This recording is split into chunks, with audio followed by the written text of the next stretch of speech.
Hey everyone, welcome to the channel. Thanks for being here. I took a 20-minute demo ride on the brand new Harley Pan America ST. We're going to review that here. Let's get to it.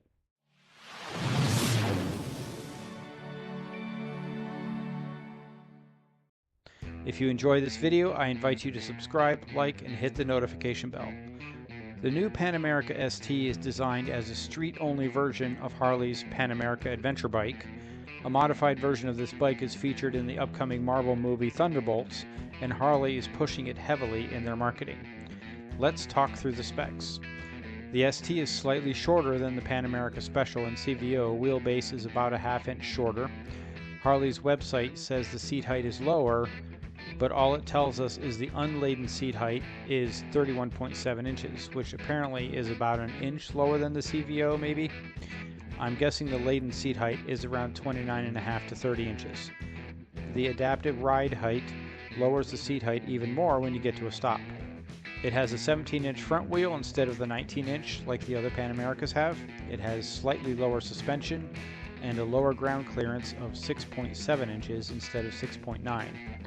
The ST weighs a little less than the others at 542 pounds. It has the same Revolution Max 1250 engine as the other Pan Americas with the same power, 95 foot-pounds of torque, and 150 horsepower. It has a smaller windshield than the other Pan Americas as well. The ST only comes in one color, price is $20,000 MSRP, same as the baseline price on the gray special. Let's get to the ride and see how this bike feels. In last year's demo rides, I rode the Pan America Special and gave it very good reviews with a couple of minor complaints. One complaint was the kickstand. You have to lean the bike over to the right a little to get the stand up, which is a pain, especially when you're short. The other complaint was the adaptive ride height, not lowering the seat until after you put your foot on the ground at a full stop. Both of these still hold true for the ST. Unfortunately, I was actually disappointed by the ride on the ST. For me, this bike was not comfortable. The seat pushed me up against the tank, and by the end of the 20-minute ride, my butt was already getting sore.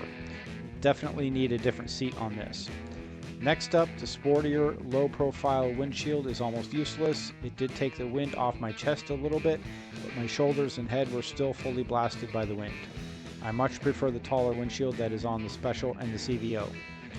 With a smaller front wheel, the bike felt more aggressive. There was more of a forward lean onto the handlebars, which wasn't as comfortable for me. All in all, when it comes to comfort, I give this bike very low marks.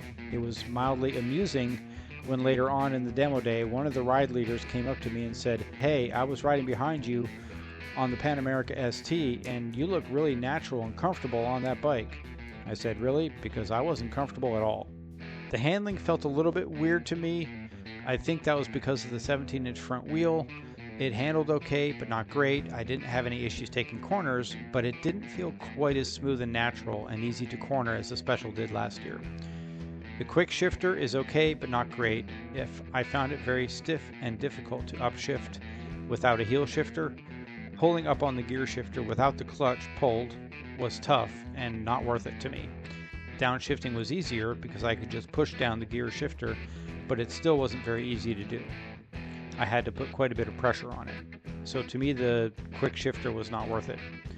The adaptive ride height on this bike was very minimal. I didn't notice it at all when stopping. I'm guessing it doesn't lower as much as the other bikes because the seat height is already lower to begin with. To sum it up, comfort on this bike kind of sucks. Wind protection isn't great. Handling is okay, but I think the 19-inch wheel is better for this style of bike. So if you're considering a Pan America, for sure ride the different models to see what works for you. But my personal experience says to stick with the Special or the CVO. I put the ST as the lowest of the three by far. Sorry, Harley. It was a nice idea to try to come out with a street version of the Pan America that maybe looks cooler or whatever, but it doesn't fit the bill for me.